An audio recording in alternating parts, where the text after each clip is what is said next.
Halo, apa kabar semua?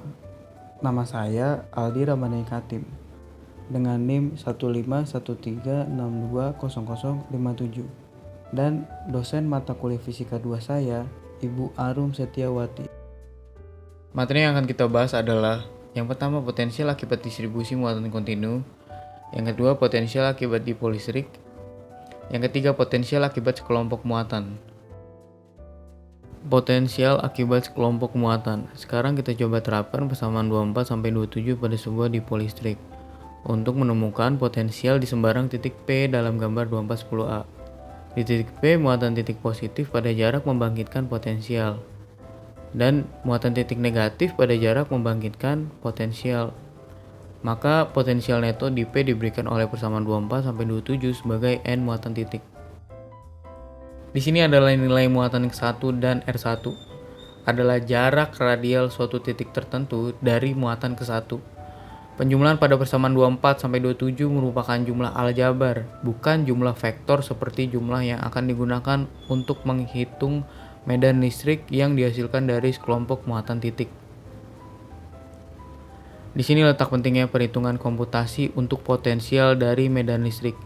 Akan jauh lebih mudah untuk menjumlahkan beberapa besaran skalar daripada menjumlahkan beberapa besaran vektor yang arah dan komponennya harus dipertimbangkan. Potensial akibat dipol listrik. Kita dapat menentukan potensial neto di sebuah titik akibat kelompok muatan listrik dengan menggunakan prinsip superposisi. Dengan menggunakan persamaan 24-26 dengan tanda muatan disertakan, kita menghitung secara terpisah potensial yang dihasilkan dari masing-masing muatan di titik tertentu. Kemudian kita menjumlahkan seluruh potensial. Untuk N buah muatan, potensial neto adalah seperti berikut. Di mana diukur dari sumbu dipol seperti yang ditunjukkan pada gambar 2410A. Kita sekarang dapat menulis V sebagai berikut. Di mana P diukur sama dengan QD adalah magnitudo momen dipol listrik yang didefinisikan dalam sebab 225. Vektor terarah sepanjang sumbu dipol dari muatan negatif ke muatan positif, kemudian diukur dari arah sini. Momen dipol terinduksi. Banyak molekul seperti air memiliki momen dipol listrik permanen. Pada molekul lain disebut molekul nonpolar, dan dalam setiap atom terisolasi. Pusat-pusat muatan positif dan negatif berhimpit, dan dengan demikian tidak ada momen dipol yang dibangkitkan. Namun, jika kita menempatkan sebuah atom atau sebuah molekul nonpolar dalam medan listrik eksternal, medan ini mendistorsi orbit elektron dan memisahkan pusat-pusat muatan positif dan negatif. Karena elektron bermuatan negatif, mereka cenderung bergeser ke arah yang berlawanan pada medan. Pergeseran ini membangkitkan sebuah momen dipol yang menunjukkan ke arah medan. Momen dipol ini dikatakan terpolarisasi oleh medan, yaitu memiliki sisi positif dari sisi negatif. Ketika medan dihilangkan, momen dipol terinduksi dan polarisasi menghilang. Dipol alami seperti yang dimiliki oleh banyak molekul yang cukup kecil. Jadi kita biasanya hanya tertarik pada titik yang relatif jauh dari dipol. Sehingga RD, di mana D adalah jarak antara muatan dalam kondisi tersebut. Aproksimasi yang didapatkan dari gambar 2410B adalah seperti berikut. Jika kita mensubstitusikan ini ke dalam persamaan 24-29, kita dapat mengaproksimasikan V sebagai berikut. Potensial akibat distribusi muatan kontinu.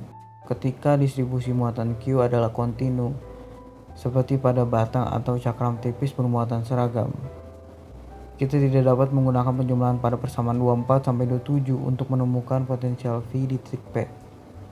Sebaliknya, kita harus memilih elemen diferensial dari muatan dQ, menentukan potensial dV di P akibat dQ, dan kemudian mengintegrasikannya atau mendistribusi muatan keseluruhan. Mari kita temukan lagi potensial 0 berada di titik tak terhingga. Jika kita memperlakukan elemen muatan dQ sebagai muatan titik, maka kita dapat menggunakan persamaan 24-26 untuk merumuskan potensial devi di di titik P akibat dq seperti berikut.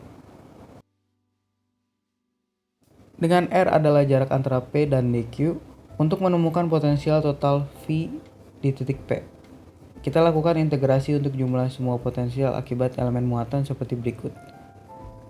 Integral ini harus melakukan distribusi muatan keseluruhan. Perhatikan karena potensial listrik adalah skalar, tidak ada komponen vektor yang perlu dipertimbangkan dalam persamaan 24-32. Sekian yang dapat saya sampaikan, sampai jumpa.